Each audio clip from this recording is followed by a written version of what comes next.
कि अब लोग एहतजाज कर रहे हैं बिजली के बिलों के ऊपर, तो उसके ऊपर भी FIR काटी जा रही। यार कोई हद होती है, जुल्म की हद होती है। और यकीन करें, मैं ये सोच रहा था कि अगर हमारी अशराफिया का यही रवैया रहा, गरीबों के घरों में बिजली के बिलों की सूरत में ये जो जुल्म के परवाने आप भेज रहे हैं, ये भेजे जाते रहे, तो फिर अल्लाह ना करे ये सूरत हाल इनकलाबे फ्रांस जैसे किसी सानहे पर मुंतज हो सकती है। और वहां पता क्या हुआ था, सुन ले जरा। विल ड्यूरेंट, मशहूर मौर्रख और फलसफी, अपनी किताब हीरोज ऑफ हिस्ट्री में लिखता है कि मलका जो फ्रांस की थी, मेरी एंटोइनेट जीन, पेरिस से 23 मील दूर खूबसूरत महल में वो रहती थी, और उसने गरीबों का मजाक उड़ाते हुए तंजिया एक जुमला ये कहा था कि अगर इनको रोटी नहीं मिलती तो ये केक क्यों नहीं खा लेते। और उसके बाद जब हजूम बिफरा तो उस मलका और उसके शोहर लुई को पकड़ा गया, उन्हीं की गाड़ी में बिठाकर गिलोटिन तक लाया गया। गिलोटिन किसको कहते हैं जानते हैं? वो जो एक छुरा आता है, ऊपर से चरखियों पे घूमता हुआ और नीचे आके गर्दन को काट के रख देता है, उसको गिलोटिन कहते हैं। वहां लाया गया और उसके सामने उसके शौहर लुई को पहले उसका सर तन से जुदा किया गया। मलका के साथ उसके इस जुमले की वजह से इतना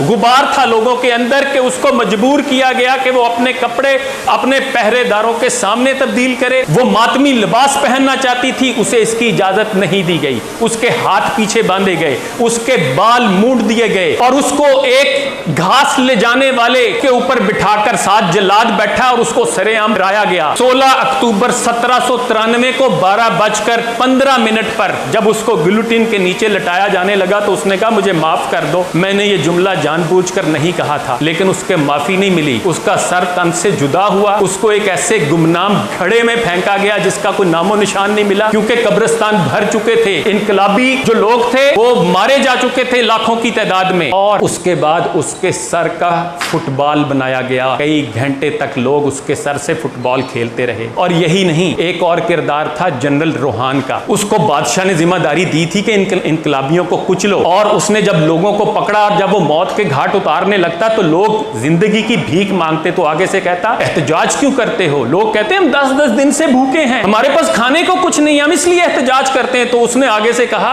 कि पेरिस में बड़ी घास है, तुम घास क्यों नहीं खाते? उसी जर्नैल को गिलोटिन के पास खड़ा करके घास खाने पे मजबूर किया गया और फिर उसके मुंह में घास ठोंस दी गई और उसके बाद उसको गिलोटिन पे लटा के उसका सर भी तन से जुदा कर दिया गया। मैं मैसेज देता हूं पाकिस्तान की शराफिया को कि खुदारा बस कर दें, खुदारा बस कर दें, इस अवाम का इतना इम्तिहान ना लें। ये ना हो कि ये गरीब अवाम फिर आपके गिरेबानों तक पहुंचे तो आपको भागने को रास्ता ना मिले।